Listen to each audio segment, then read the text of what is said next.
We are all morons. I'm going to start the loading, and there is something I need to grab real quick, but I will be quick about it. I will run across Yeah, the that's house fine. as silently as I can without waking anybody up. Yeah, well, you should do that, yeah. Yeah, it's gonna take a few seconds for us all to load in anyway. It'll be fine. That moron.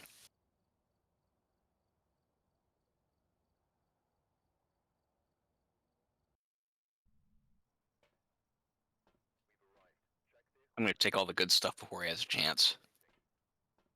By that I mean I'm gonna take the same stuff I always take. I kept my headphones on while I ran across the house. I heard what you had to say. And Oh, you know you what I good? think? I think you're a pretty cool guy. That's right. Damn Yeah, straight! I I called you a moron to make light of the fact that you just said that we're all morons. Otherwise, I think I kept it pretty straightforward. And going by Unless my I'm gonna statement, I agree. I did keep my let's headphones on as I ran across the house, and these are wireless, remember? Yeah, see, I'm so used to having to use a wired headset that I tend to forget that there are wireless ones. I mean, basically, what was I gonna bring? Sorry, hang on a second. I was Oh, I gonna take forgot something. headset, but it is Tanglewood, so who Oh, gives a shit? yeah, it won't hurt to have one, but it's not particularly necessary. What other item was I gonna bring? Fuck. Like I'm drawing a blank here. Oh, dots. That's right. The dots don't look the same now. I'm sitting there like I normally grab something else. Um, yeah. Yeah. What I was gonna say is, Fucking goddamn it! What? Which way does the fuse box open? it always opens outward towards the left, like it swings towards the left. Yeah, there you I don't want go. to say how many attempts I made there. After the first one didn't work, wouldn't you have tried the alternative? Yes, and then that didn't work, so I tried the Oh, original, and I kept repeating that over and over. you have to put in a passcode, and then you have to like flip it up. That's how you Yeah, get it open. Snake. Fuse box. Snake, well, you need to get into the fuse box so that you can stop the conspiracy to unleash nukes to deal with the controversy surrounding language. No, we need to come Yeah, up with something that actually wasn't. What's something stupid well, that that's pretty dumb. a Metal Gear character would launch nukes over? What's something needlessly like absurd? Before they launched nukes over cutlery. 43 degrees in the dining room. That's probably it. I'll join you over there. Jesus Cristo. Monkey paw in the cabinet here. I'll get a picture. What have we ever had it be like just simply one of the bedrooms in this map? Has it ever been the We bedroom? got the the baby's bedroom before with the Huh.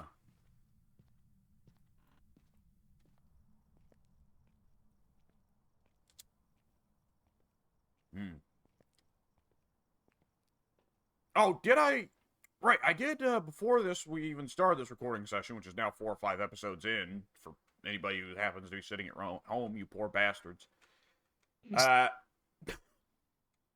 can't help myself. It's a classic line. I have to go for it every time.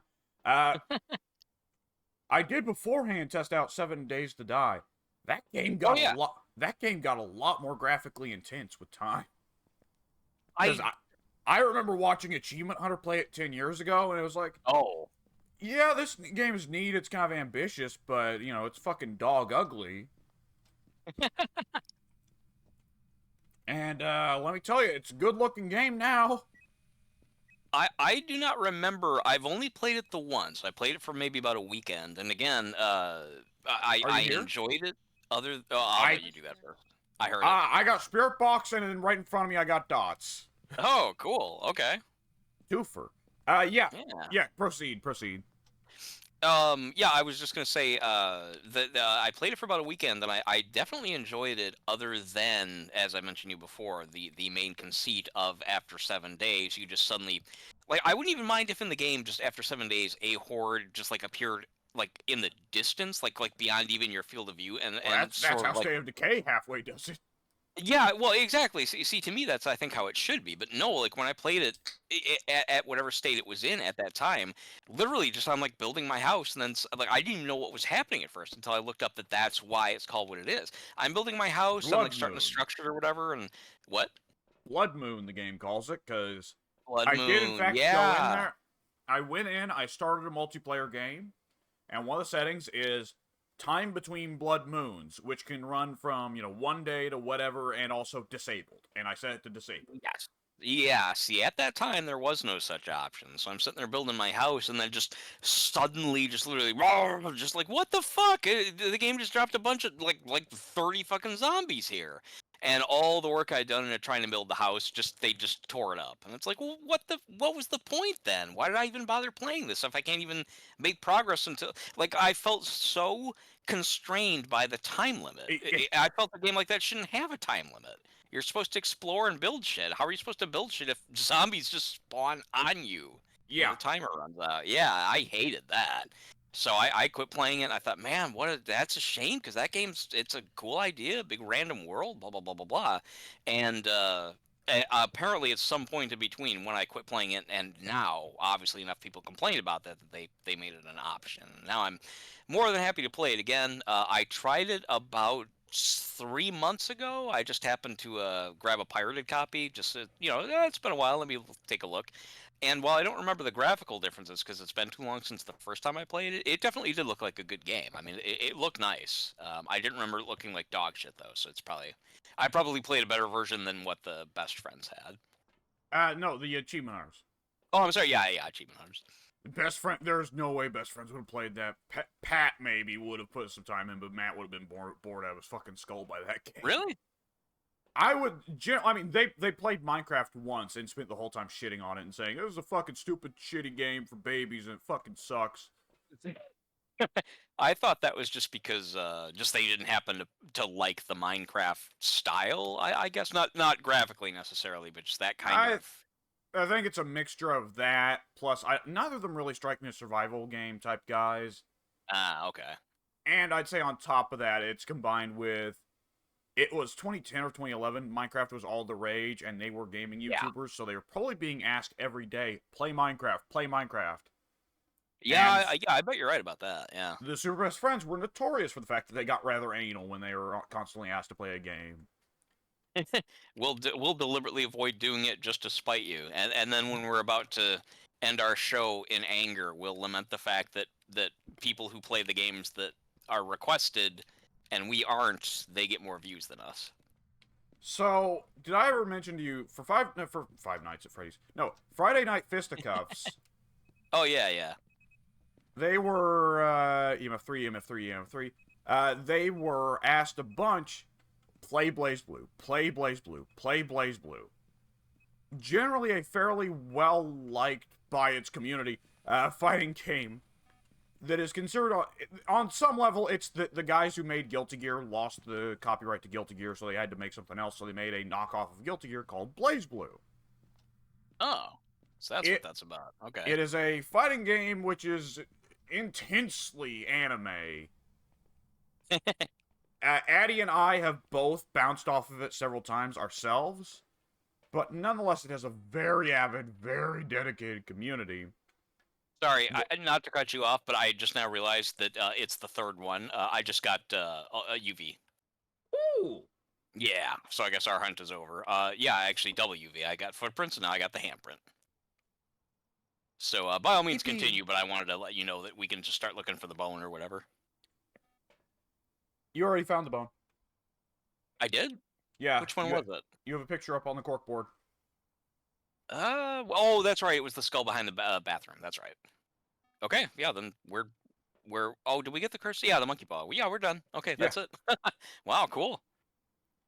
But after a couple of years of people asking for it, finally, Friday Night Fisticuffs Blaze Blue comes out.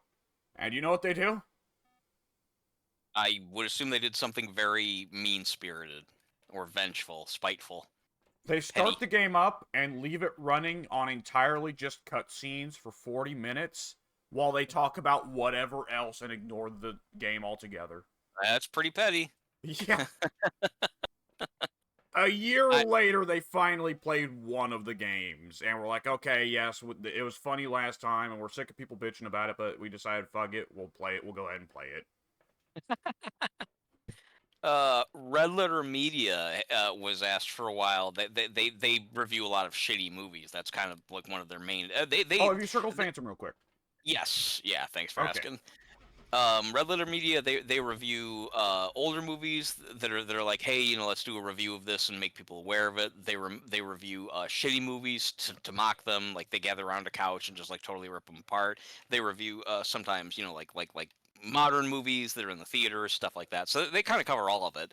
And for the longest time, they had a copy of this old stupid movie called Nuki. The stupid old like 80s science fiction movie called Nuki, Yeah. and they for some reason, I can't remember how this got started, but they started amassing just like dozens and dozens and dozens of old VHS copies of it. People would just keep sending them to the point that it became a gag. And like they literally built like a partial wall out of stacked Nuki tapes. And people kept asking him to review it, and I was not around to know how this started, but they just wouldn't do it. I guess probably because the same type of thing. They were like, "Well, let's just be funny and not bother," because people keep pestering us about it. And Red Letter Media, they're kind of famous for not really capitulating to YouTube comments and stuff like that. They don't do the what would be the term I'll move forward. By the way, they don't do the what is it called? The parasocial relationship where like they respond to fans saying like, "Oh, you guys are so cool" and stuff like that. They don't really. They'll let the fans know when a video is coming out. They'll let them know if there's like a production mistake or whatever. But otherwise, they don't. They'll read comments to get the feel for how people think, but they don't really engage in such a way that the fans like are directly interacting with them. So I think what happened was that when people kept on making comments about, wanting them to watch Nuki, they just like made a decision not to. And then they finally did one where they said, "Yeah, we're gonna watch Nuki or whatever." And instead, it was like it was if I recall correctly, I could be comparing or rather combining two different things, but I think like they reviewed. Oh, I am combining two different things. Never mind.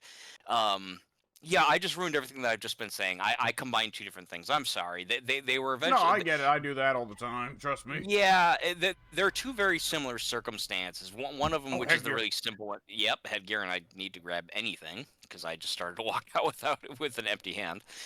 Um, in one separate thing, they said that they were going to do the Star Wars Holiday Special, which is notorious for being awful, and it is. Yeah. I've seen it. It's Chewbacca. intensely his grandpa, right, masturbating or whatever. Yeah, yeah, I was about to mention, that's what Ted was talking about like a month ago. Oh, really? Chewbacca's dad in there, like, enjoying himself some Wookiee porn while the family's hanging Basically. around. Yeah, like this weird human character walks up to, whatever Gropo or whatever the fuck the character's name is, and he's like, I have a new Hollow show for you. This one's pretty good, if you know what I mean. And he and whatever Foot! Wiki Dad's like, oh, okay. What? What's Foot! up? Oh, a foot. There we go. It's pointing towards the garage. Could that be a clue? um, Yeah, yeah, there's like a 10-minute segment of the Wiki Dad watching like this exotic dancer. It's really weird. When was the So part they brought in B. Arthur? that she plays a singing bartender in like the famous cantina. I'm sure you've seen all the Star Wars movies by this point, right? The old Yeah, ones yeah. too. Yeah, of course I've seen Mos Eisley, definitely. I didn't know because honestly, I know several people who've never watched a Star Wars movie, so I wasn't sure. Yeah, in the holiday special, they basically do a sort of like a cheap recreation of the canteen on Mos Eisley, and she's a bartender who I don't even remember what the point was. She's just there, playing a bartender, and they're like, "Oh, hey, bartender, how's it going with you?" And she just winds up singing a song. It's the whole thing is really strange. Like it's not even just bad, which it is. It's just really awkward. It's confusing as to why it exists. And Red Letter Media at one point made a video that was like entitled like, yeah, it's whatever, it's the Star Wars Holiday Special. And instead they just like spent the whole episode just talking about like anything but. They Yeah. kept on talking about Star Wars, but not the holiday special. And you're watching it waiting to see like when are they going to start talking about it, and eventually they would keep making a reference to it. Like every few minutes they'd mention it. And they'd be like, "Oh yeah, we should start talking about that," and then they just segue into talking about something else. And finally, ultimately, the point was they didn't review it. The They deliberately didn't review it. I And bet that you and I can understand where that particular joke idea came from. Cause how many games have there been where we've been sitting on the lobby screen or sitting in the base talking about whatever bullshit, and we keep going like, oh, we should probably get around to playing the game at some point. Anyway, before we go though, yeah, it's definitely happened. It's happened more than once, that's for sure. how much time in It, the forest did we spend huddled around a campfire talking whatever? that was probably the most classic example. Yeah, I remember that. And the forest is the game where you can just kind of wander around, putzing around, doing stuff too. So that was really lent itself well to just bullshitting. Yes, it We need to play does. Sons of the Forest at some point too. Yeah. Yes, we do. I've seen it on sale, but every time I went like, well, I'll give it a little bit longer for them to let a couple more Right. updates out. Yeah, that's just it. As I said to you before, and I'm sure it's been. I mean, just time alone would ensure that it's been improved since I played it. But I don't know how improved it was. And while it was fun, as I mentioned before, you definitely felt that it was an incomplete game. Like not buggy or anything like that. Although some people claim that I didn't really have anything serious, but just there was only so much you could do. Yeah. Um, only before I forget. Now that it's even Ghost important that event, and I think I just heard it. you probably did. Was it a hiss? Oh, fuse box blew. Fuck. Yeah, I think I did it. I know I did it. I hit a light. I did too. Fuck. Yeah, right when that happened, I was turning on a light switch. Fuse box hit. Okay. Okay. Um, to quickly finish the story, because you'd think it was over because I was talking so long, but eventually Red Letter Media did do an actual Star Wars holiday special review, and they actually said in the title of the video, in parentheses, "for real this time." Yeah. Yeah, and That's the the other good thing that I shit. was Yeah, it is. Yeah, they it was very obvious as there comes a point when you're watching the one that wasn't real where you start to pick up that oh, they're doing this on purpose. Like they have no intention of reviewing it. They like somebody would bring it up and say, "Yeah, we should get back to this." But hey, yeah, before we do, remember that, and then they would just completely go away from it for a long amount of time. Yeah. Um, yeah, the other thing that got me confused that I blurred the two things together was I was correct about the Nuki thing. They had just piles and piles of Nuki, and they just refused to review it until finally one day they decided to do it. They tore it apart, and in fact, quite literally, they actually like destroyed dozens and dozens. They So, put as you were yeah. leaving this room, it threw a knife. Oh, really? Threw a knife at me. Jesus Cristo. Let's see. Have we checked the temperature yet? 50s, which is 57. Yeah. yeah, but like the ghost event I got was in the living room and it's 70s in there, so I think it might have wandered over or reached over if it's the twins. Ugh. I'm starting to really not like this house, to be honest. It seems like it's always downstairs, and well, okay, wait a minute. Here it's. Let me check again. It's 50 in this little laundry room off the kitchen. That would 48. also Wait, make that would also follow, yes. I don't know yet if this is the ghost room or if it is just wandering around. 45. Son of a bitch. Yeah, good idea to put the thingy there, the motion detector. 47. I should probably go back and watch these in the truck. Yeah, it's steadily dropping. Stop fucking with the 43. doors. Where are you? Where it's messing with the doors? I couldn't tell where it was. I just heard the door creak. Okay. Let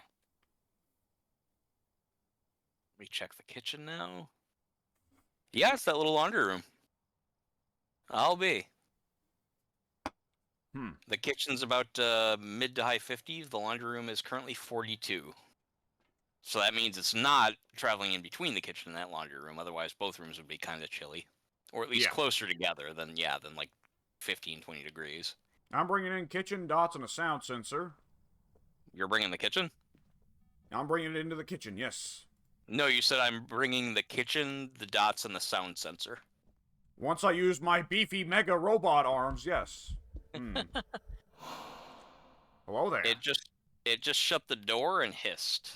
No, it did that to me. I got a ghost event. Oh. I was inside the laundry room and it shut the door on me in there. That's interesting. It Because it didn't was want trying me to to see. isolate me into the kitchen. Yeah, I guess it was. That's very interesting.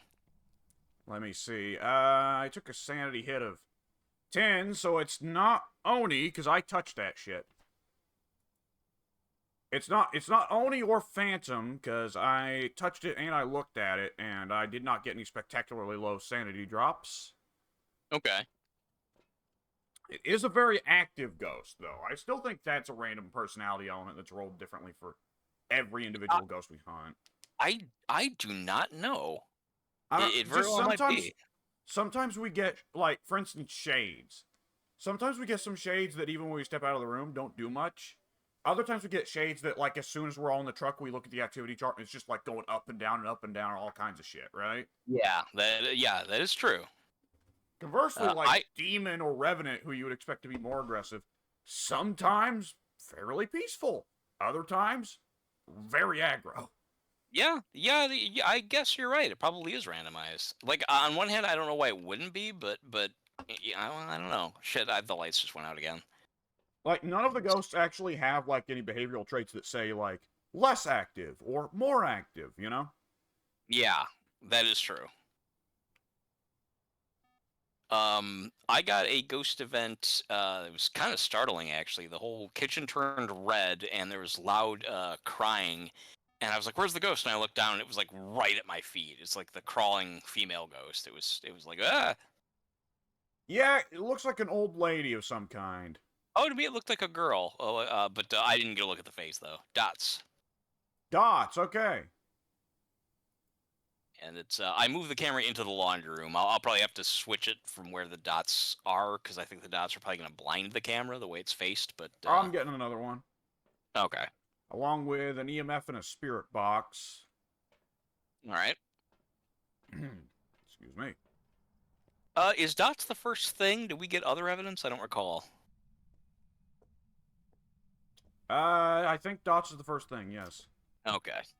I'm gonna leave the EMF running next to the sound sensor. I don't know if I probably won't be able to tell, but I'll also leave the spirit box next to the sound sensor. All right. Got the book. Oh, book! Alright, dots and Yeah, book. dots and book. Okay, I I'll like start that hitting the... rapid succession shit. Yeah, well, these Gorbs. All right then. Gorbs in the laundry room. That leaves Thay, and that's it. Hey. Okay. Did That we makes get the sense. cursed Thay is object? young. Thay is young, so she's acting Oh at yeah, time. yeah. You're right. Yeah, she's been super active. Because it got hyper aggressive the moment we started to zero in on our location. Yeah, it really did. Yeah, you're right. An event on you and then an event on me, pretty close together actually, within just like a minute or two. 2 events on me. You got two? I got 2 Oh, that's events. right. I was out of the room when you got the first one. That's right. Yeah, it did an event on me in the living room, oddly, and then one went in the kitchen. All the way to the living room. Well, I guess the living room is just around the corner, but yeah. I see that I did not. Did I put down salt? I don't think I even got far enough to put down salt. No, I didn't. Okay. I'm just gonna get a couple pictures. I got the bone, but I don't think either of us found the cursed object, did we? Oh, I just did. It's tarot. Okay, yeah, Taro's the easy one to get on this map.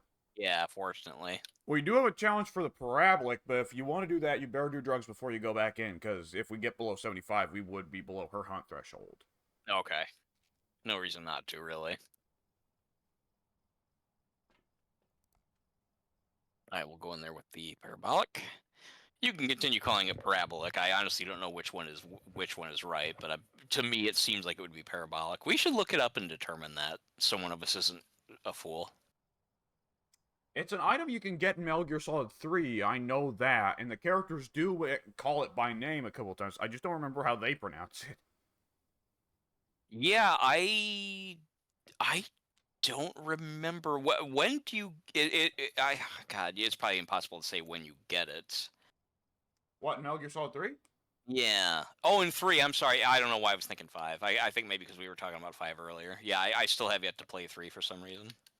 Yeah, 3 you get it, I think, from the jump, since it's such a basic tool, but... Okay.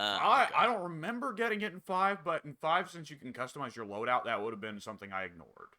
Ah. I would not have chosen it over cardboard box or grenades.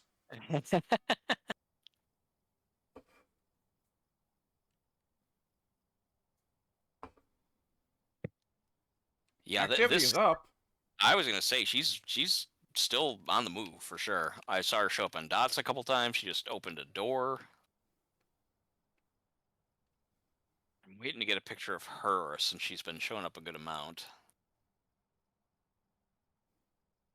I've gotten a couple close calls on the photos.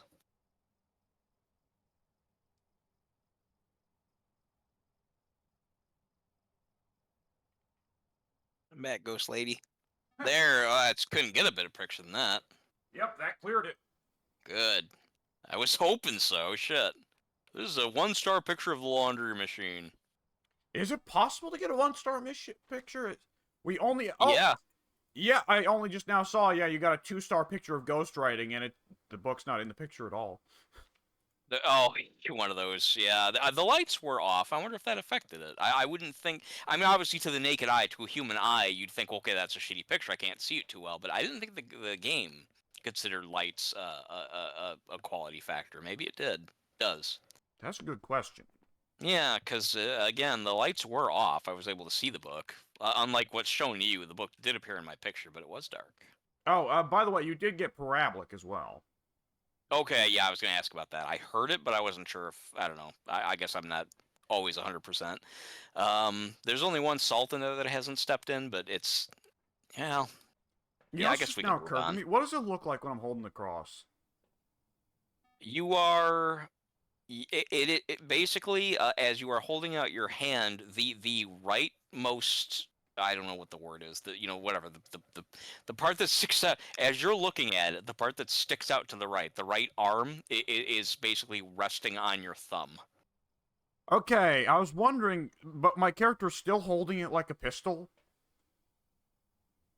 Her hand is still in a pistol position, but like as her hand, like imagine that she's holding a pistol, and her fingers are gripping the pistol handle, but the pistol itself is invisible, so her fingers are basically like making an open-handed cup kind of thing, Yeah. and the cross, instead of being in her hand, being held, the cross is literally just hanging there with the right prong or whatever resting upon the top of her thumb. I see. Yeah, it's a literal impossibility as I'm looking at it here. Yeah, I've noticed that they don't seem to hold on to any of the items properly. I don't think they do. I don't Because think they your bothered to thumb right program now it. is going through the photo camera. What Like, is my thumb is? look at my thumb Oh going yeah, through you're right. Yep, yeah, totally. the smudge. I imagine we hold out ahead of us like a pistol. Yeah, it's doing the exact same thing the cross is. So it's basically like connected to your right. You just whipped it at me. Yeah, it was handed. It was yeah. Everything you're holding is essentially attached to like the up the upper portion of your thumb is basically where everything is like tethered to. So this flashlight, which needs to be held from the handle on the top, I assume is just coming projecting forth from my fist. I didn't even realize that it's got a handle. Yeah, basically the handle is upright, resting on your wrist. Yeah, you're. In fact, here, let me pick it up. You'll see. Yeah, it's like you're a fucking assassin from Assassin's Creed, but rather than having a knife up your sleeve, you have a camera, a flashlight. I don't know why. I mean, again, I think we came to the conclusion that they deliberately left it wonky, but I just don't know why it was programmed so wonky in the first place. Like, why would they have looked at that and been like, this is all right, this is fine. Well, when game development started, it was just one guy, and I believe Right. this game uses a lot of Unity assets, so probably those were just public domain character holding item animation, right? Or something like that. Yeah, that sounds about right. Sure, yeah. Alright, I have circled the... What did I circle? Should be Thay, I think. Thay, yes. I forgot. I thought it was last game. I nearly said Phantom. I was like, that's not right. Oh.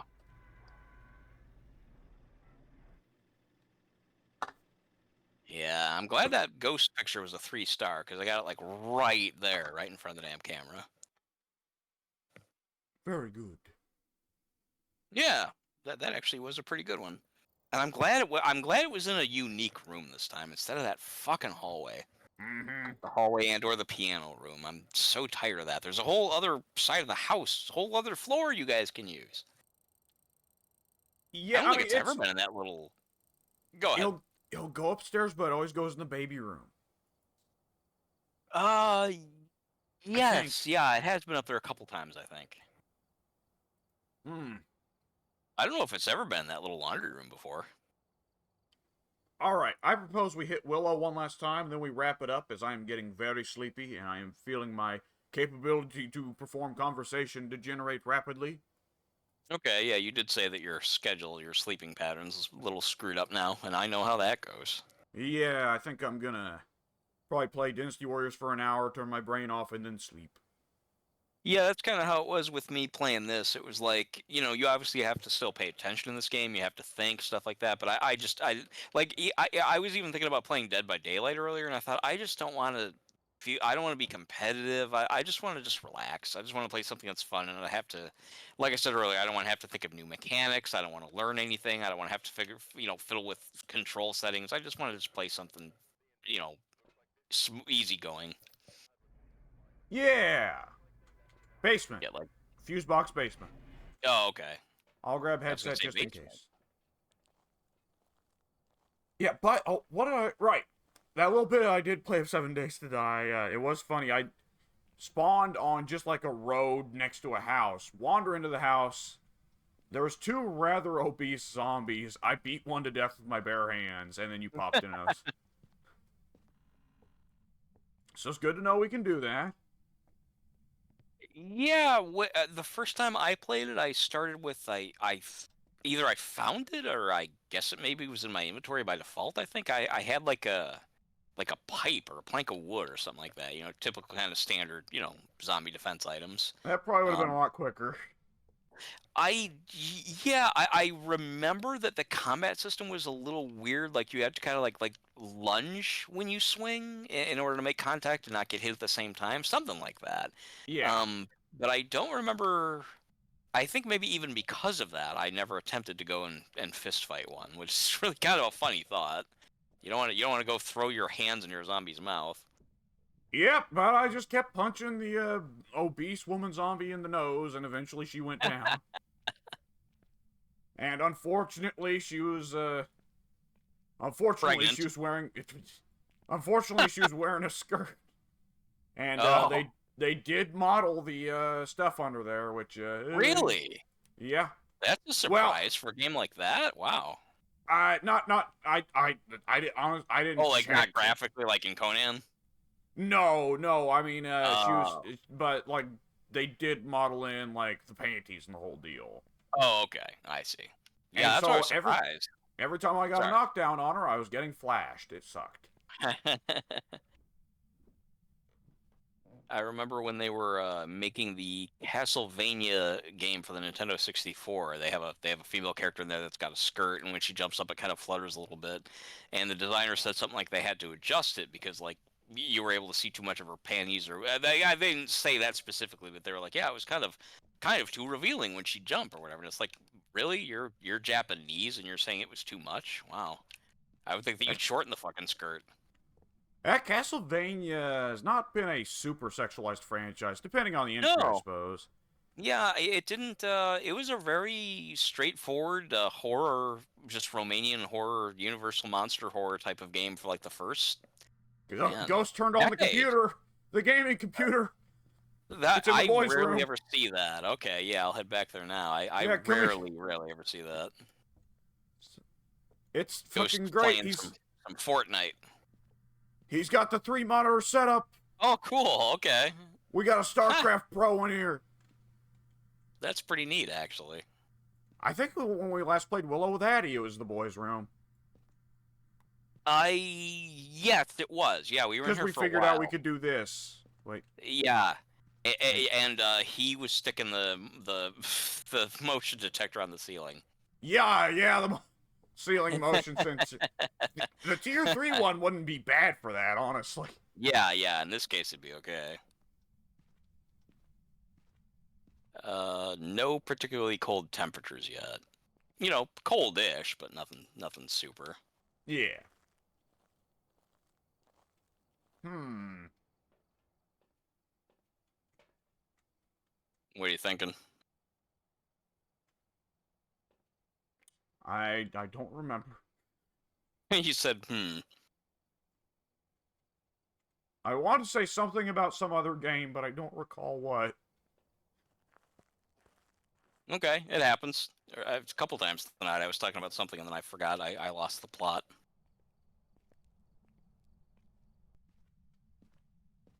Which reminds me, I was going to say I forgot to wrap up the Red Letter Media story. When they did finally get around to watching Nuki, they then gave that copy to charity. They sold it for charity, and it was, I think, like something like $10,000 or something. Jesus. Yeah, it was really cool. They gave the money to charities that I would have supported as well. They gave it to an animal shelter and St. Jude's Cancer Hospital for Children. Oh, that's cool. Yeah, yeah, they're good guys. Yeah. And I'm going to put down salt. I wonder if the ghost can walk over the bed the way you guys were. I guess there's no reason why I couldn't. What I said last time was I think that they wouldn't have put the pathfinding nodes there. Oh, that's right. We had this very conversation before. You're right. Yeah. But I am willing to bet that the ghost can at the very least reach up there, like to kill you, like it's kill. Oh, I'm sure. Whatever. Yeah, yeah. I have no doubt of that. Because there's pretty well a box around the ghost that you can only enter whenever you've got incense lit up. Okay. And otherwise, I think, like, it's just, did you touch this sphere around the ghost? Dead. We have UV. UV!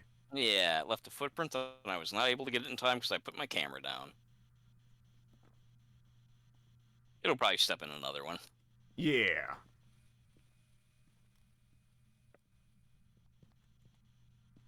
There we go. One crucifix down covering the room. I'll put one down outside in the hallway. I think that's good coverage. Yeah. Especially that tiny room. Doesn't need two crucifixes. It's overkill. What is the range? Something like 6 feet or something like that? They put it in meters. It's 4 meters. A meter is roughly 3 feet, a little under. So, that would be, 4 times 3 would be about, 12 and then go down a little bit, I suppose. Yeah, I'd say maybe about 11 then.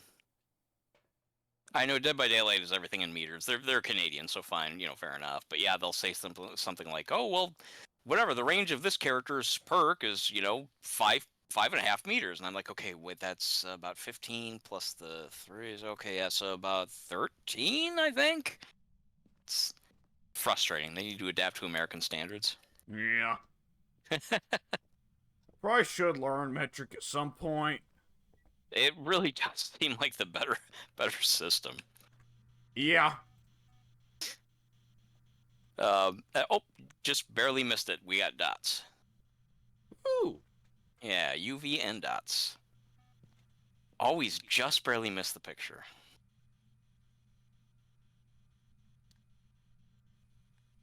So we can eliminate writing. Temps. That would explain why it never got very cold in here. We're looking for orbs, spirit box, or EMF. Well, one of us is going to have to go back to the truck for that. That's fine. Are you here? Can we help? Where are you?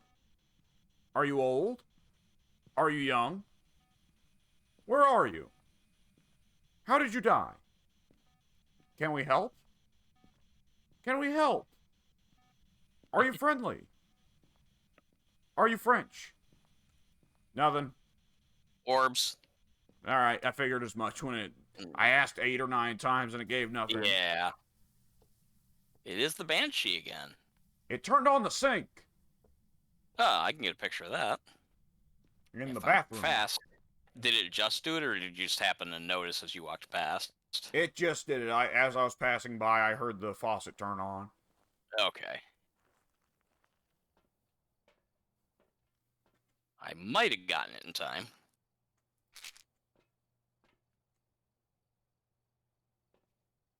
There we go. Let's see. Did I get the bone? I don't think I got the bone yet. Excuse me. Yeah, you haven't got bone yet, and we do have a challenge for parabolic. I'll do that real. Yeah, fuck it. I'll do it real quick. Okay. I I love did the not. stupid little label, ghost hunting distribution. Yeah, I love the apostrophe. That makes it seem like so like redneck. Yeah, We're going ghost hunting. It just takes away the professionalism just enough to be funny. yeah.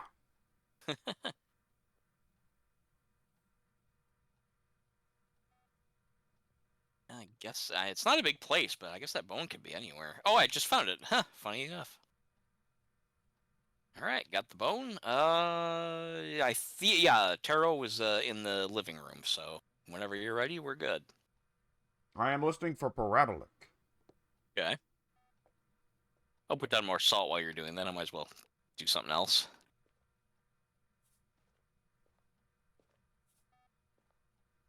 I hear the sound of salt placement. The ghost must be setting our salt. I, I didn't think the salt would make noise. That's funny. It's a little salt shaker shake, you know. Yeah. Okay. I hear every time it sets off a motion sensor. I guess you just hear everything then, and any noise that we hear, I suppose you hear it. And more. Yeah.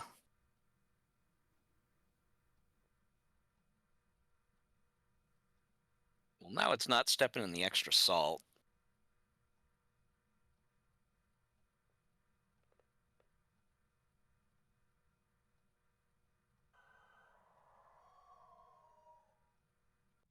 Oh, that is the okay. I now You heard know it this I time? know the Banshee sound, the Banshee song. Okay. Yeah. What is it? I had heard the okay that now that I'm hearing it again, that is fairly distinctive. Actually, I was wrong. Oh. It's it almost sounds like a sort of Nintendo 64 old Zelda sound effect. It kind of like goes up and down.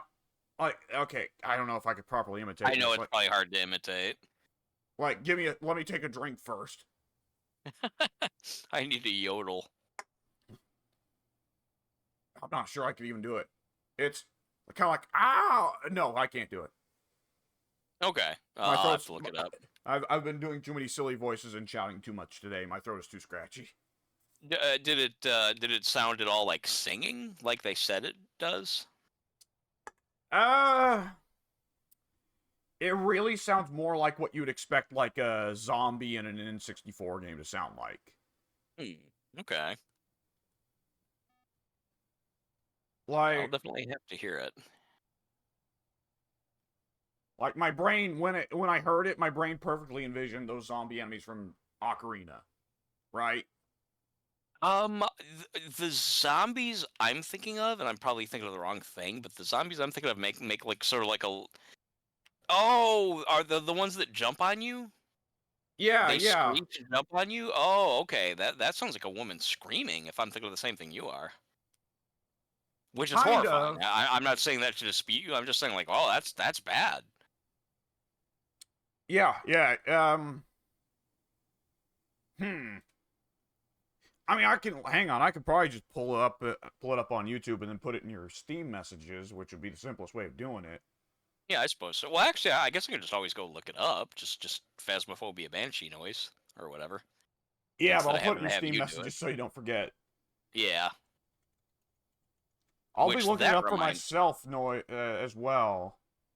Yeah, yeah. Hear it more distinctly, so we can kind of remember it for next time. Why am I yawning? I'm not tired.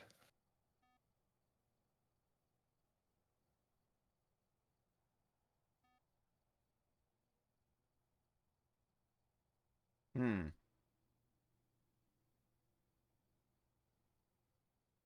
You not finding it? It's a longer video. Oh, yep, that's it. It's not a song, but one can understand it's a banshee sound, right? Okay, yeah, that makes sense.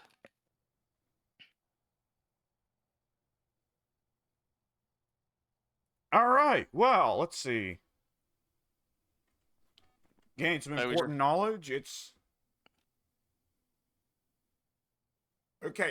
Here's what I'm going to try and imitate the sound without using my deeper throat. It's like, no, I can't do it.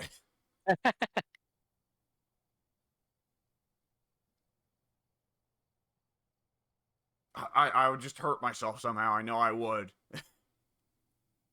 I would think that imitating a high pitched creature, a female high pitched creature, would be difficult.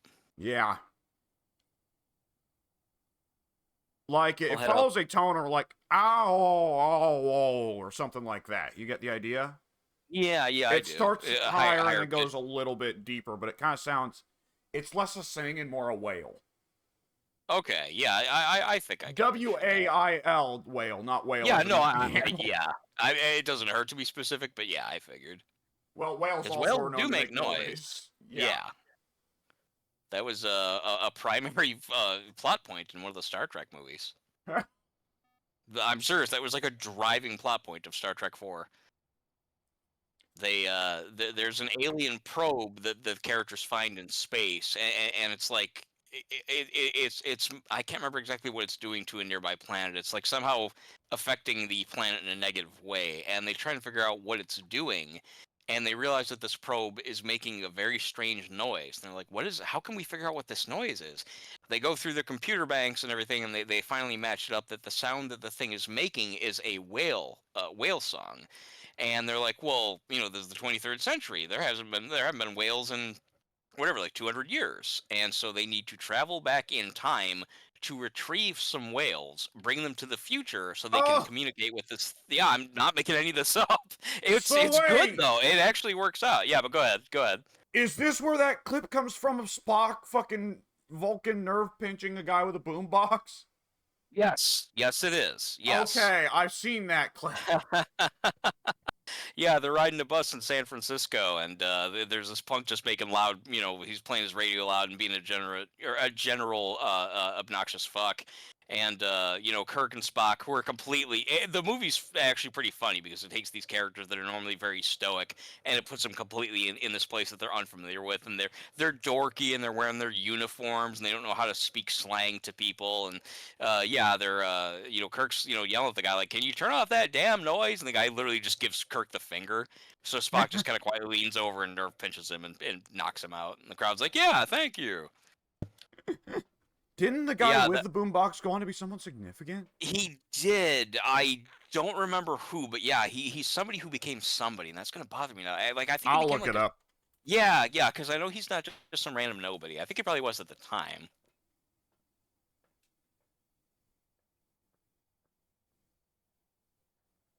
It's funny we need to look this stuff up all the time, which I Yeah. do the same thing. I would be doing it myself.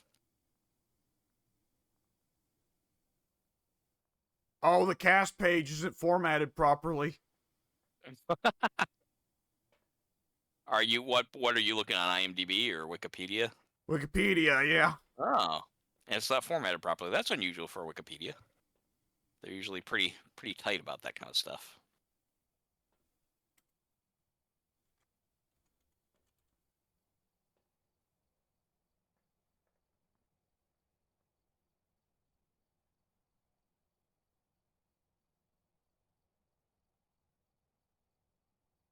Kirk Thatcher, who was an associate producer on the film.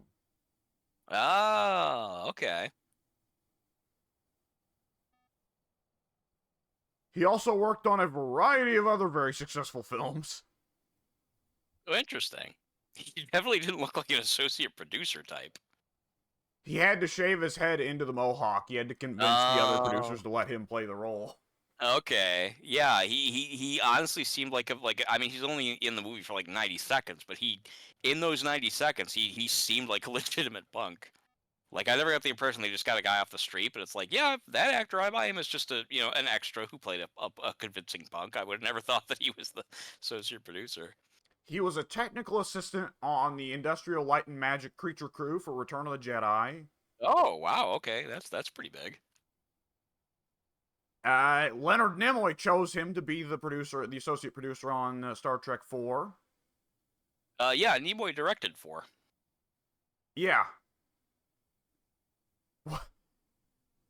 The song he is playing on I the hate bus, you. he wrote and performed it, Wikipedia says. Oh, that's neat. And he clarified he was not paid for the role, but he does still get 8-cent residuals for the song. 8 cents. That's funny. Have to sell a lot of, I guess, tapes, soundtracks, whatever, to make that like even at all noteworthy. He wrote a bunch of Muppets movies and also directed one made for TV. This guy has done quite a bit for just being this random punk. Oh, that's right! He then reprises the punk on bus character again for Spider-Man Homecoming, which was the first MCU Spider-Man movie. Oh, that's great. That's super cool. I did remember reading that at the time, which that movie came out. Oh my god, how long ago did that movie come out now? 7 years. Oh my god. Yeah, 6 or 7, yeah. Spider-Man Homecoming came out 7 years ago. Holy shit. Which, yet again, makes me feel old. I haven't seen it, but I remember, like, mocking the whole home. Home is in every title of every Spider-Man movie now, which I found very obnoxious. And I remember first complaining about that on the forum. Yeah, 5-6 years ago. Yeah, we explained to you why it's why it's the Home trilogy, because it's Spider-Man coming home to Marvel. Which I thought was fine for the first one, but then they kept doing it. Like Homecoming, far away from home. Home is where the heart is. Home sweet home. Yeah, No Way Home. And all three of them, the title does fit. Homecoming is not only, of course, about Spider-Man returning to Marvel, it is also a major plot point in the movie, is also his high school homecoming dance. Oh, okay, that's fair. Far From Home, he goes on a class field trip to Europe. Okay. And the entirety of the movie is in Europe, which is quite literally far from New York, far from home. I see. And No Way Home is, for one thing, of course, you already know, it's about characters being taken from the previous Spider-Man movies, so those characters have no way home, but I don't want to spoil too much of the plot, but it's also, No Way Home is also, on some level, a very brutal coming-of-age movie about annihilating Peter Parker's childhood. So, in a sense, it's also kind of No Way Home, as in, like, you can't go back to the nostalgia of all that, and I won't spoil further. It's pretty hard to get around. Okay. I still find the convention just like too cute and annoying, but I give it a lot more credit knowing that those things are all relevant to the plots.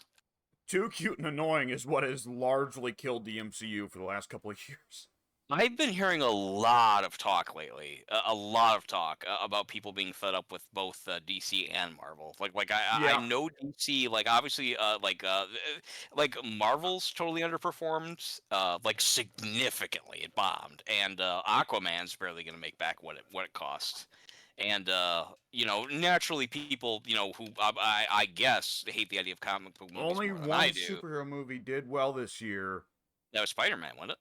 No, Spider-Man wasn't this year. That was the previous. That was last year. Oh, okay. You know what? The animated one. Yeah, the animated one. Yeah, Across the Spider-Verse. Well, I was thinking of live action. Only one live action superhero movie this year did well. It was Guardians of the Galaxy. Guardians of the Galaxy 3. That's right. Which, for the one thing, is the ending of the Guardians of the Galaxy series. There won't be another. And for another, it was written by James Gunn as his last Marvel movie before he jumps to being the head of DC's new film series. Which I've read, funnily enough, is why the Aquaman's doing bad. I read that this is possibly conspiratorial. I don't know. You would know more about it. Enunciate. You'd know more. Whatever. What I just said. Because what I read is that he like sabotaged they're like under promoting or under promoted Aquaman. They're not really giving it a lot of press and stuff like that because I guess the belief is that they want it to not do well so they can like completely wipe that version of the DC universe to start fresh. Which again I think is conspiratorial, but I don't know. I It's don't follow, so there might be more. conspiratorial. It's conspiratorial, and there's a little bit of what's it that they say, don't mark up to malice what can easily be credited to incompetence, but also I would say part of that is never underestimate the capability of that series of DC movies to ever miss an opportunity to miss. Oh, yeah, yeah, my understanding of that entire basically, I mean, the DC universe, for lack of any more specific term, has been pretty much just abysmal from its rushed inception. Mm-hmm. Yeah, I heard Wonder Woman was good. The Suicide was Fr- good, and those were the only two. yeah, Aquaman performed well, but I never really heard a lot of people saying that it was a great movie. I didn't really get the appeal, but Yeah, I think part of that is just simply because Jason Momoa is a fucking draw, you know? yeah, he definitely became one. Whereas He's The Rock, apparently, a lot of his J- movies aren't doing all that great anymore either. I think Jason Momoa is replacing The Rock. I think The Rock's just come off as too much of a narcissist and just refuses to take any roles that aren't classically Rock, right? I've been hearing that a lot too. Yeah, a lot of obviously the wrestling fans are Well, he's still typed too embracing hard. him. Yeah, I've been hearing a lot of. I shouldn't say hearing. That Rock implies needs that to I've been go away talking to from people. wrestling. I honestly, He I needs to don't get like him out. anymore. Yeah, I'm over The Rock. I have been Dude, for several years. He annoys me now. I used to love the guy. a few months ago, there was something I got bugged by Rocky over something. Rocky as in our friend, I'm not referring to him, Oh The yeah, it Rock. is important to make that distinction. Yeah. And then somebody brought up The Rock, so I just like cut this little promo on The Rock, like, yeah, the Rock has returned to wherever. Take it sideways, stick it up your candied asses. Pop Yep. for me, you fucking dumb marks. Yeah, totally. I agree.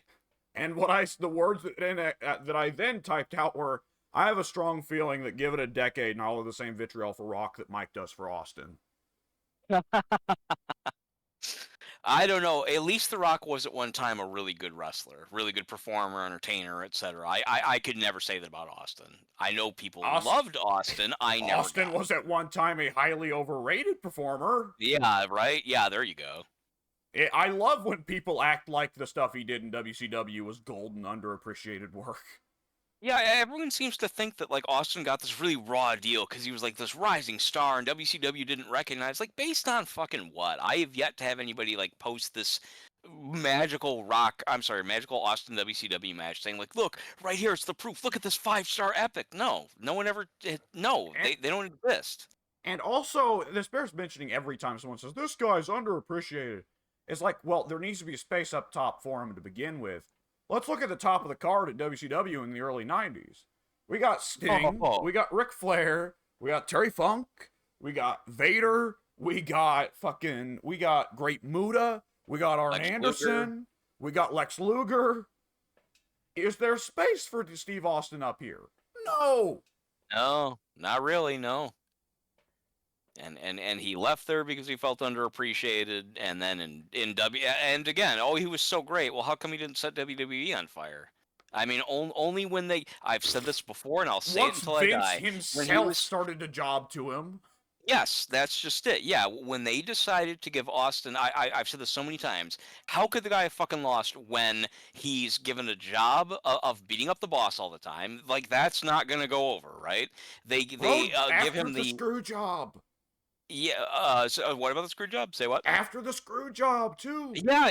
You're right. Yeah. Even better. Yeah. Not only is he going to be on fire because he beat up the boss, like we'd all like to do, it was after the boss was clearly presented as a douchebag that you'd want to see beaten up. Fucking He was Road handed Dogg that. would have got over with that. Yes, exactly. Yes, anybody who's given the position of being like, well, you know what? Not only just is he going to beat up the boss, but he's going to take no shit from nobody because he's such a badass. Yeah, he's going to look like that when you never have him lose. So of course, somebody who beats up the boss and he's invincible and he beats up everybody because he don't take no shit. Give that to anybody who has even a modicum of like speaking ability, and of course they're gonna get over. He Like, had no wrestling skill. throws finishers at random people. Well, we figured out that people pop for that. Yeah, God, that never stopped. I remember saying all the time. It's like, oh, is he gonna do a stunner? Oh, look, he did. Like, Randy He's as a heel was like a vicious. Randy Orton as a yeah, heel was a vicious monster who would torture people. But that didn't stop people from popping every time he RKO'd somebody out of nowhere. yeah. I like that you threw in the out of nowhere. Well, legitimately, that's the It was, kicker. yeah, it was true though. Yeah, yeah, it could literally come out of nowhere. Like, what people really popped for with Austin was Austin would be perfectly nice to somebody and then stun them out of nowhere.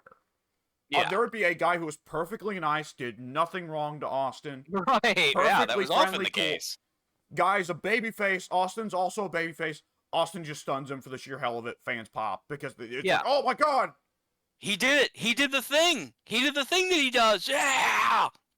Well, it's like in movies. Like, okay, imagine for a second, like in a Naked Gun movie, that Leslie Nielsen at some point just randomly pulls a gun and shoots somebody in the face.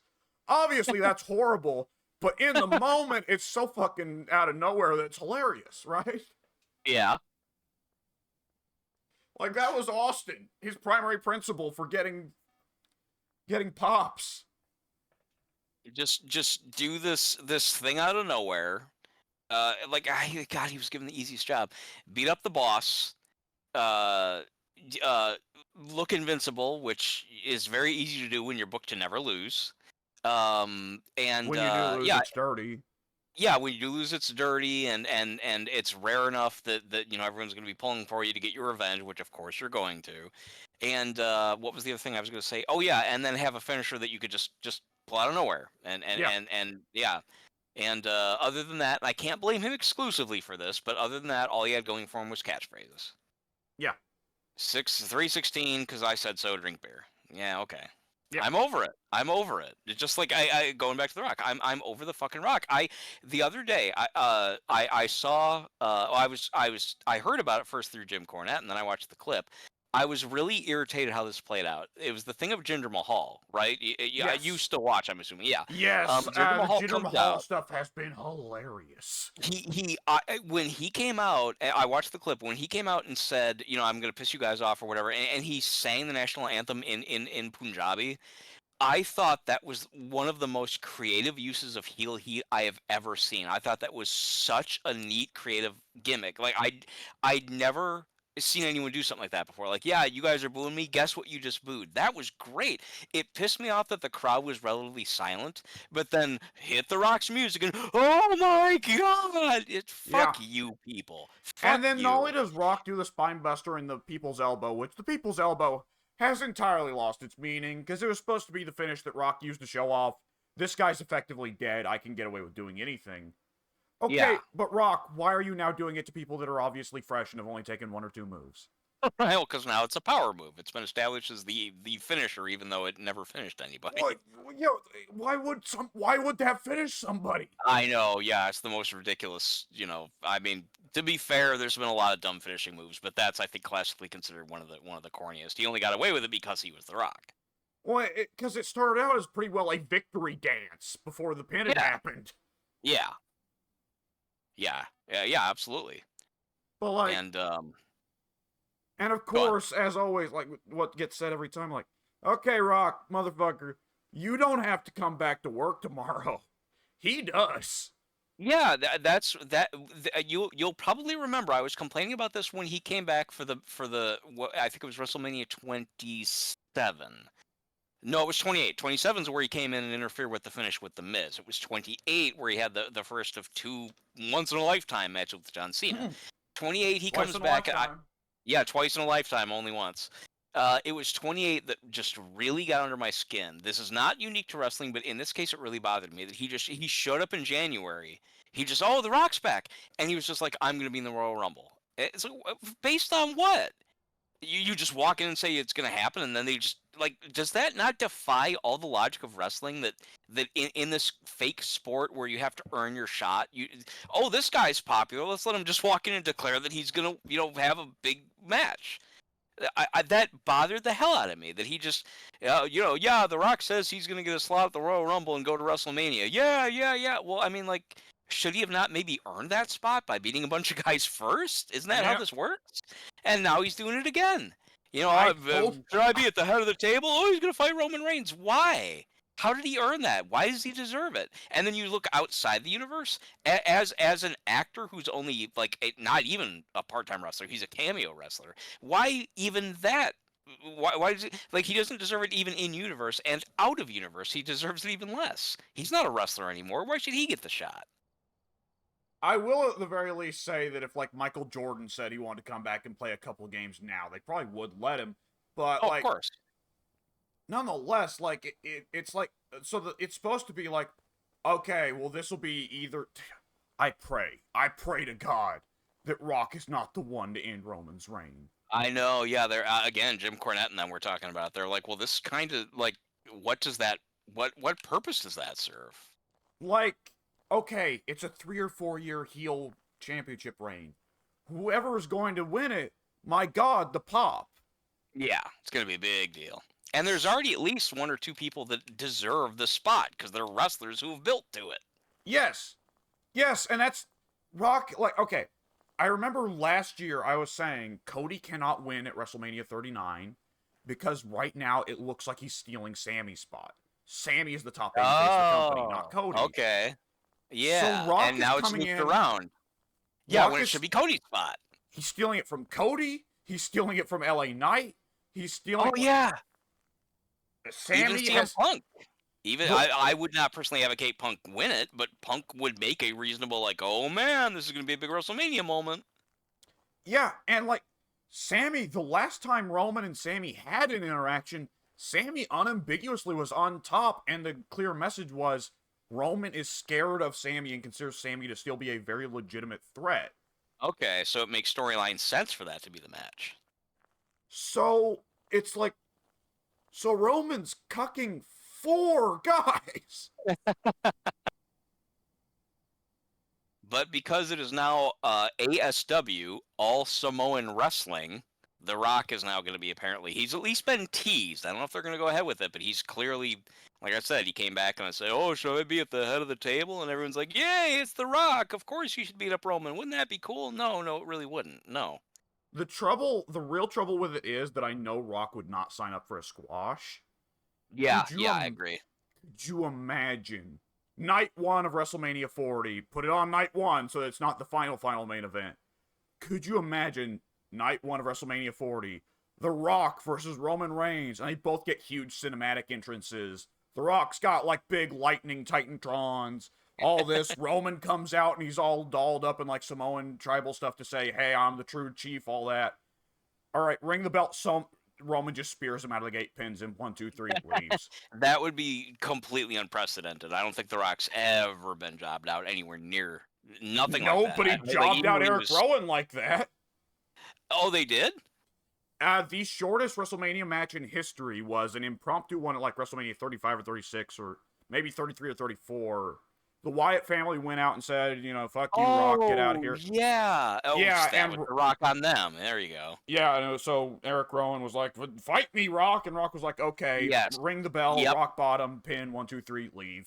I remember Knight was livid about that, and I don't. Why wouldn't he be? Because here's these people that are supposed to be established rising stars, and then no, let's bring back these non-wrestlers for the cheap pop and bury the new guys. And Eric Rowan got hit with a 1-2 punch because they had that, and then after that they had the stupid angle where he hid, like he was supposed to have a little monster in a cage he was taking around with him in the backstage, which is stupid enough to begin with. I was going to say, what? Like literally? And the build-up was for a couple weeks, like, what's Eric Rowan got in the cage? What's Eric Rowan got in the cage? Okay. He reveals that there's some heel that's bothering him backstage, so he reaches in the cage. It's a little like toy tarantula, and he like throws that at the heel, and the heel freaks out and runs off screen. There you go. Oh, that's awful. That's Vince Russo levels. Yeah. They won't expect it. Dude, like 2015. Like 2014 to 2020 or 2021, that is the fucking dark age.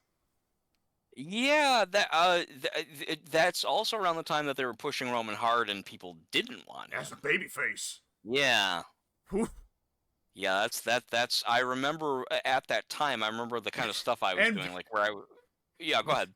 Vince is like, Roman, go out there and call yourself the big dog. And then Yeah. say suffering succotash. Oh God, I forgot that that was a thing. I It'll be fortunately didn't so have to suffer that. bad. That's awful. Did they ever make a shirt out of that? I'm sure Vince did. Vince definitely made several big dog shirts. I remember that. Because used to make Roman come out to the ring in a big dog shirt. Ugh.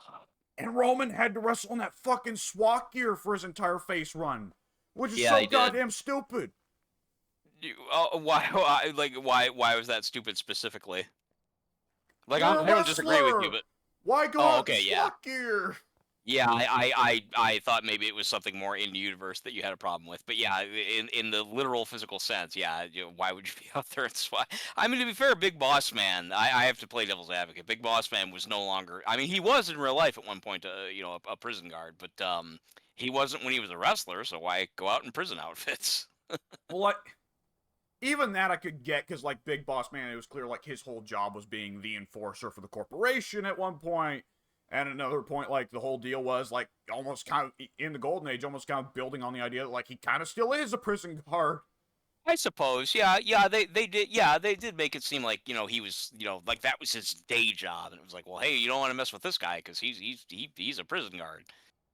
I mean, I didn't like the Shield from the jump. I thought it was stupid, no matter, like, if they hadn't come out in SWAT gear, I probably would have liked the Shield, honestly.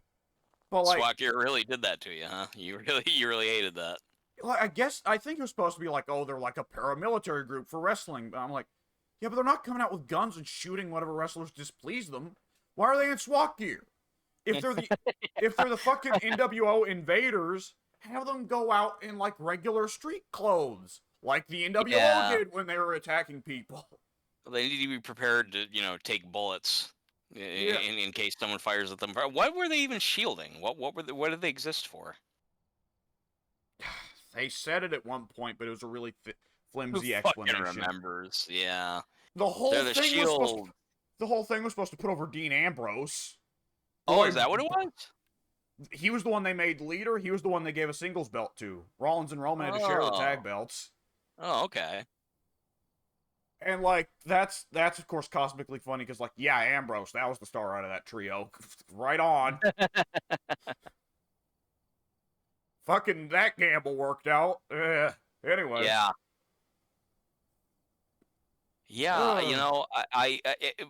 right now for me, and again, I've been hearing a lot of this. Like pretty much anything I read about The Rock, there's someone in the comments or the article is about this specifically that basically the Rock through the last several years has seemed to have rubbed a lot of people the wrong way in terms of his like backstage stuff. He seems to have a little bit too high of an opinion of himself, yet he seems to be carrying himself with this false sense of humility that people are now seeing through. Like that's the Oh impression I'm getting from a lot God. of viewpoints. Yeah, is that people think he's really actually a little bit more smug than people used to think he is, and now people are seeing that it's an act. Like I I've can't speak for that because I don't still watch, but that's what I'm hearing a lot of. I've always seen him as smug personally, but he like he's been he's been turning into Hogan. He's been going Oh, around on talk shows and interviews and saying stuff that's blatantly lies. oh really? Oh, that He sucks. he went on Alex Rogan and he said several lies. I forget what.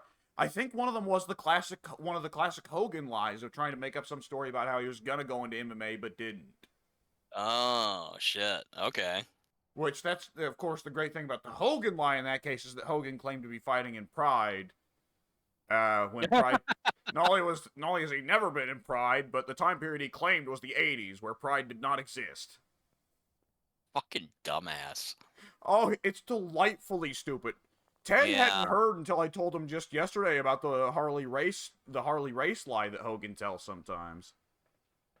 Which one's that? I know I've heard it before, but I can't remember what it is. He claimed that after Vince bought out the Georgia territory from under Harley, that Harley went to the first WWF show in Georgia. He went out there with a gun. He set the ring on fire On in front of the fire. crowd. That's And then right. he went backstage, shook Hogan's hand, and asked him to get him a job with the WWF. Oh God. Wow, that's out there, and That also is very, very legitimately fucking. Yeah, like go ahead. that is legitimately like beyond just obvious falsehood. That is a question of like how how could Hogan have possibly thought that's a cogent story? Like you could tell that to someone who's not a wrestling fan at all, who And doesn't they'd know see through it. who doesn't know who Harley Race is, and they would still go, "That didn't happen." Yeah, that's ludicrous. He went out there and fucking lit fireworks in the crowd and killed 2 people, brother.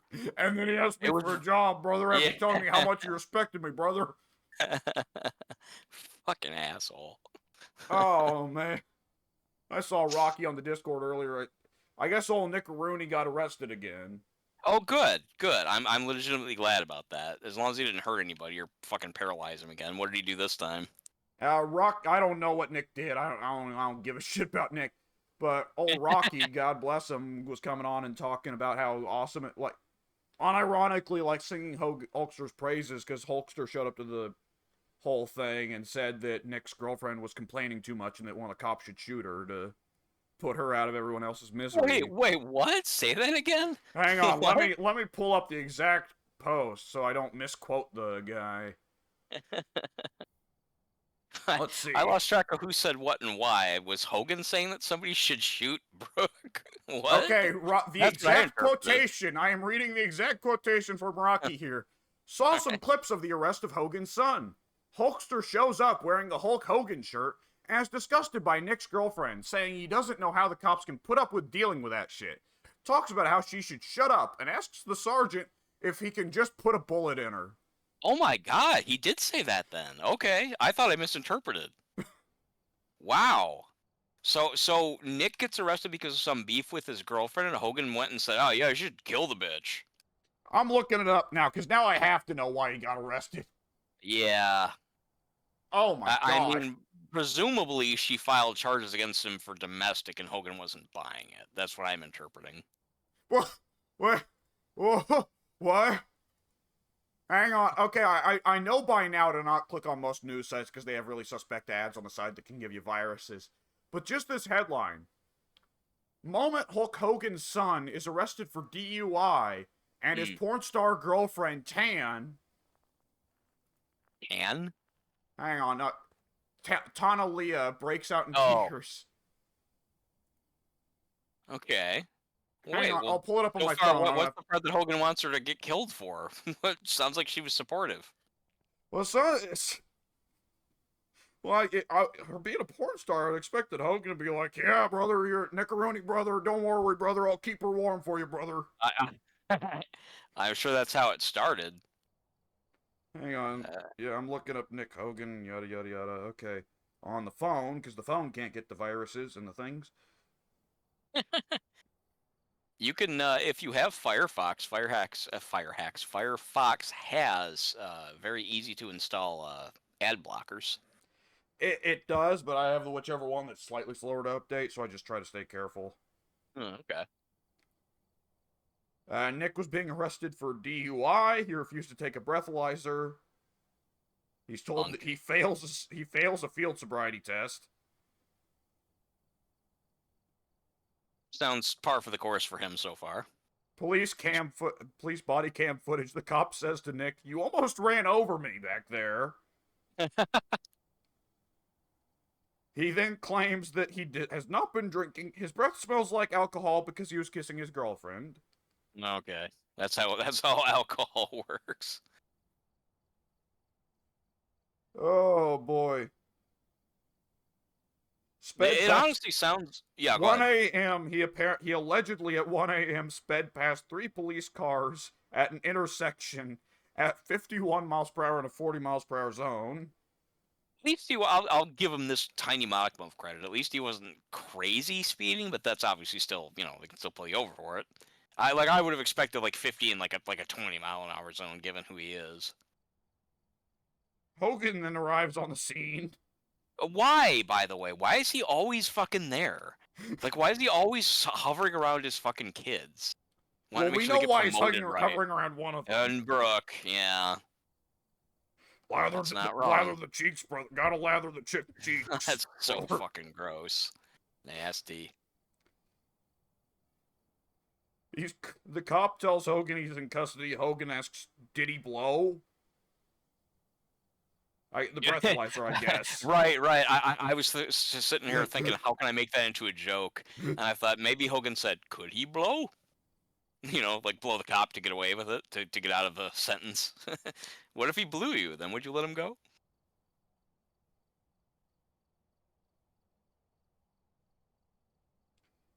Uh,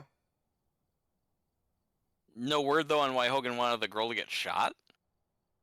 it's mentioned that she was sobbing, I but I I haven't heard yet a reason why Hogan, unless Rocky was just exaggerating, which obviously he very well could have been. let's see. She offers to blow into the breathalyzer on his behalf. That's one of the dumbest things I've literally ever heard in my entire life. That's what's her profession again? Oh right. Good God. The cop then explains to her that she is not blowing hard enough into the breathalyzer to yield results. He says Wait, they will let her do it? you've got to blow harder, the cop says. To which she replies, according to the Daily Mail, which granted the Daily Mail, is the Daily Mail reliable for this stuff? I don't fucking know. Yeah, that's one of those kind of sites. To which she replies, I'm an ex-porn star, that's as hard as I can blow. Yep, I knew that was coming. No pun intended. Mine was better. Uh, I'm still flummoxed though. Like they literally let her attempt this, unless they thought she was also drunk. Why would well, I don't get that. Like she offers to do it on his behalf, so they let her. Why? yeah, we better double check these sources. Yeah. Daily Mail. Every now and then I wind up that site as well. I'm on the site from time to time because like I read about a celebrity getting like wasted or something like that. But whenever I read it, it's filled with other Yeah. side quote articles like Heidi Klum stuns in hot bikini beach body. Yeah, it's all rags. It's all rags for Yeah. reporting on it. Unsurprisingly, major Fucking. news sources don't report on Nick Hogan. But nonetheless, if that is bullshit, then nonetheless it's amusing bullshit. If it's Oh not, yeah. it sounds like the Hogan family being the Hogan family. Yeah, yeah, it's a delightful story either way. I mean, my next favorite thing after the whole, you know, I'll do it on his behalf bit is the fact that Hogan apparently is just like always around. Like he's always just his fucking kid's like 35 at this point or some shit. Yet Hogan's like apparently just tailing him around town, like always ready there to, you know, just you know, whatever, do whatever it is that he's doing. Shape the narrative, I guess. Well, Like his personal fucking PR following him around. Nick Rooney, brother, don't worry, brother. I got you. I'm watching over your shoulder, brother, so you can drink as much as you want, brother, and kill as many people as you want, brother. Don't forget to always take your drinks every day, brother. Right, right. Nick Rooney, brother, if you ever get in trouble, brother, just call me up, brother. I'm never too far from your sister, Brooke's sister, brother, sister. That's about right. If you need me right now, I'm gonna go be with Nick's mother-in-law, stepmother brother, who stepmother brother looks like sister brother.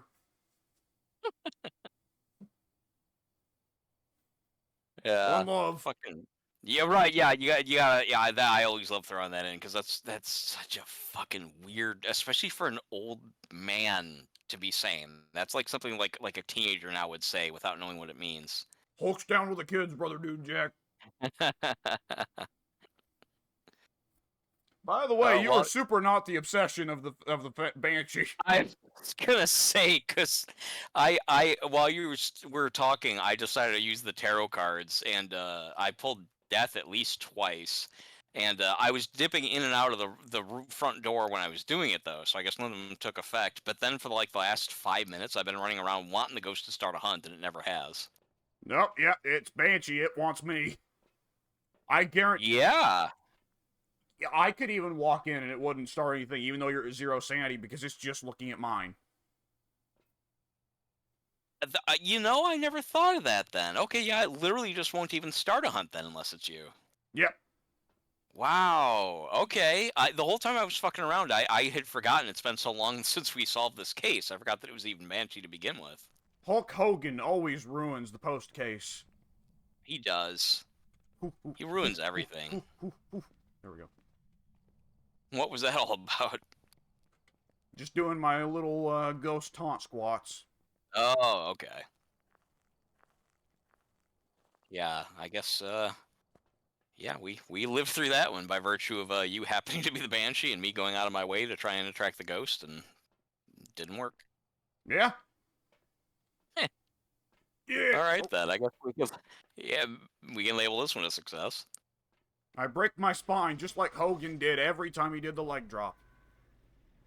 Yeah, well, I can That's believe. why I'm Here's the 6 part feet shorter, brother dude. I Yeah. was just gonna say. See, the part I can believe is that he would be suffering from back damage. Sure.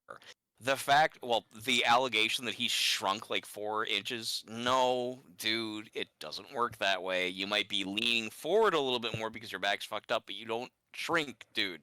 Your spine might be, a little bit compressed, but you don't just like lose 4 inches. You That's don't not how lose a vertebrae. Right. Yeah, the human body does not like compress.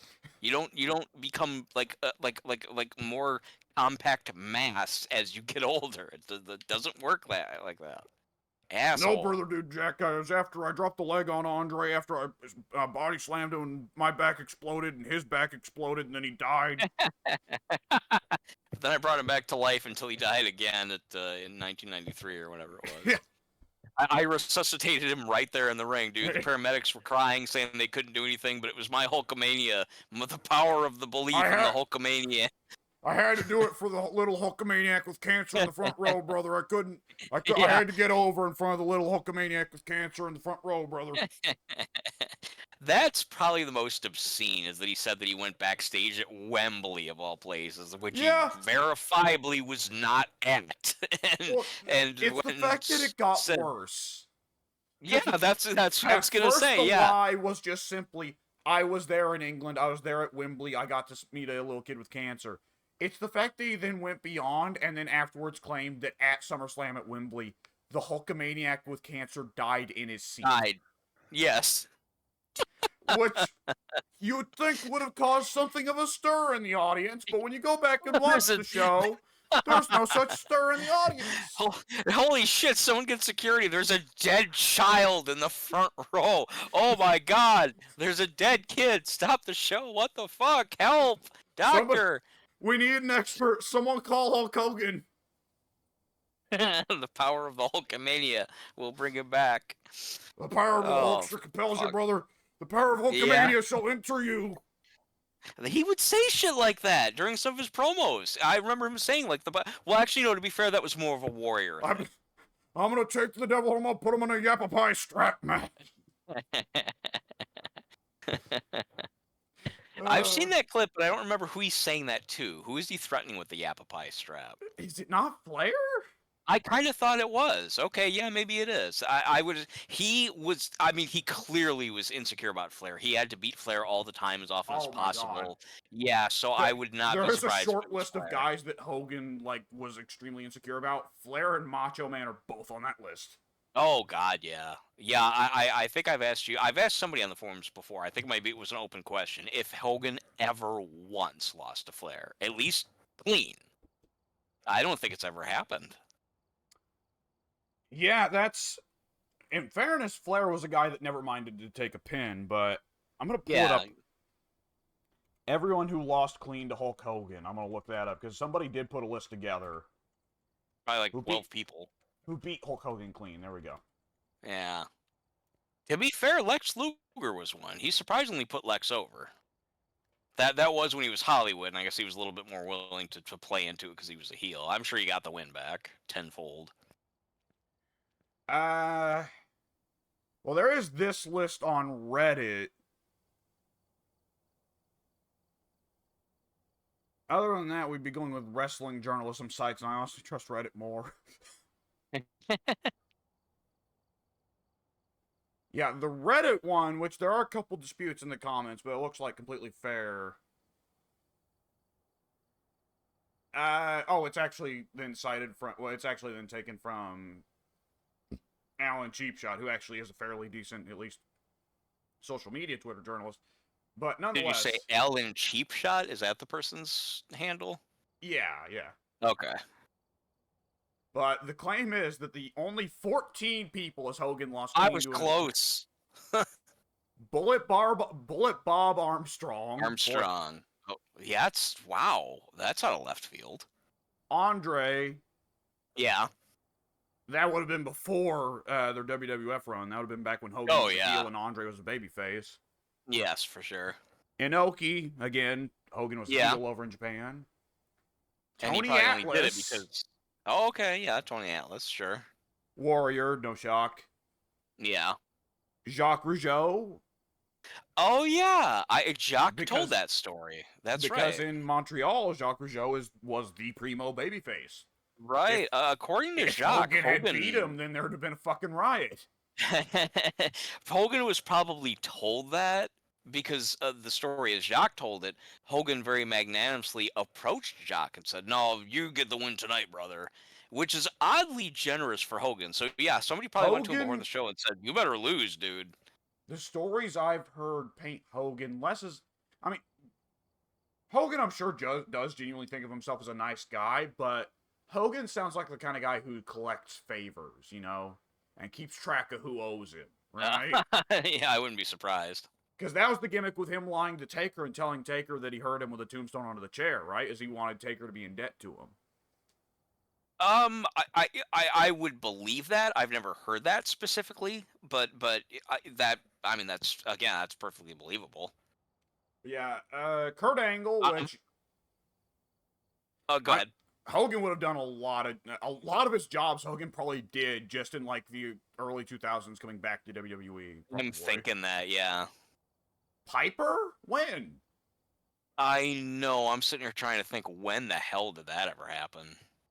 Because it didn't happen in WCW because the entire reason Piper was hired for WCW was so that Hogan could get his pin back. I don't know. That was the whole thing I with never WCW even is they brought in Piper and Warrior because Hogan wanted to pin both of them because he never got to in the Fed.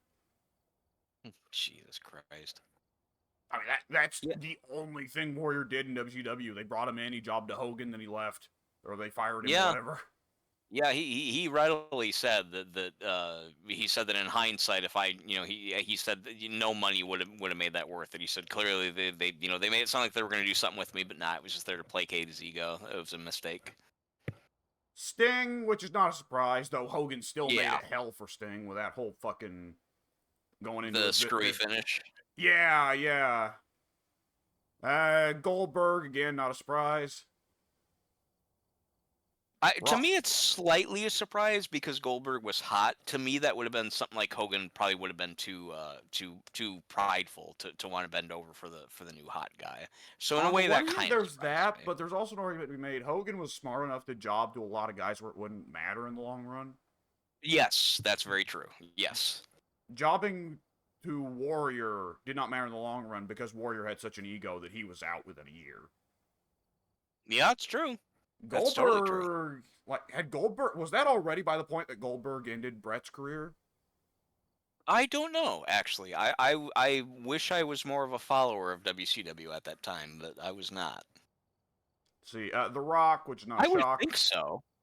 Yeah, I'm trying to think of when that was. WrestleMania 18. Right. Yeah, now we're getting into the post-NWO. Old Hogan is doing the job for a bunch of guys. And speaking of which, Hunter, probably in the midst of the Reign of Terror. Oh, I'm sure. Lesnar, in the midst of his Reign of Terror. Jesus Christ, on one brand you had Hunter, and on the other brand you had Lesnar. What the fuck? What do you mean? Describe your reaction. Terror. Oh, yeah, I gotcha. And Lex, as you said. I'm trying to think then. Well, first of all, that answers our question. So Ric Flair was never allowed to fucking beat him. Which is funny because Hogan's beaten him probably like 10 times. The only ones that I'm aware of where I know the story and how it played out or whatever, I think only I'm trying to think Lex and Sting, I think, are the only ones where it was like, and I guess probably Andre, were the ones Warrior. probably where it was like, well, where I would not include Warrior only because what I was about to say is that those are the only ones where I feel like Hogan seemed to have actually went over willingly as opposed to like having an ulterior motive. Like in Yeah. Warrior's case, like you said, I think Hogan, at least in his book, I try not to trust anything he says, but in his book he said like, yeah, I knew Warrior wasn't going to make it. So to me, that says like, Hogan knew that he'd regain control sooner or later anyway. Whereas, like, he might have had the same plans with the other guys as well. But from what I can tell, I don't know if Hogan went back and beat Lex after Lex beat him. I mean, he probably did, and I just don't know.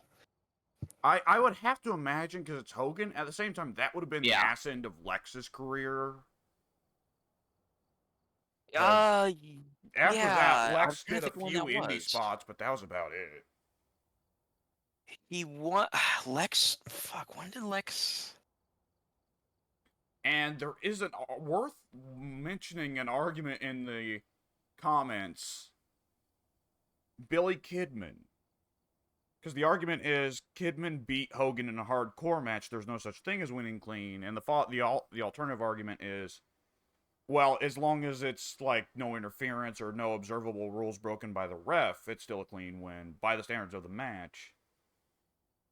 But Yeah. Okay. either which way, that's a really noteworthy one again because Hogan chose the job to Kidman, which Kidman certainly had his talents, but out of the WCW Cruiserweight division, he's probably one of the top picks for limited run flash in the pan. Yeah, I suppose that's true. Yeah, he was big for a minute, but then it was kind of only that minute.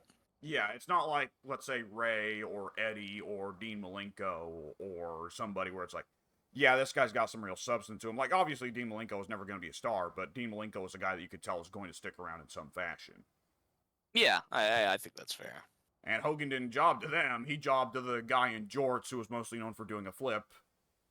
Yeah, on one hand, you'd think, well, why would the guy, lose to such a, a dweeb? But I've also heard the argument that Triple H at one point, I guess, I never saw it, but I think the person he lost to was Jeff Hardy in one match. And everyone was like, well, see, that shows that, he was willing to put guys over. But the counter argument was, yeah, he's willing to put over like a tag team performer, who's no threat to him at all. Like, who cares if he puts him over? It's not going to matter. Like, sure, yeah, that's not a big deal. Are you He talking wouldn't put about? over somebody like. Yeah, go ahead. Are you talking about when he dropped the big belt? No, well, did he lose that belt to Jeff Hardy? I think he did. Maybe he did. If he lost the belt, that's more impressive. I'm I looking it was under up. the impression that it was meaningless. Yeah, yeah. While you're doing that, by the way, Lex Luger lost the title 5 days later, back to Hulk Hogan.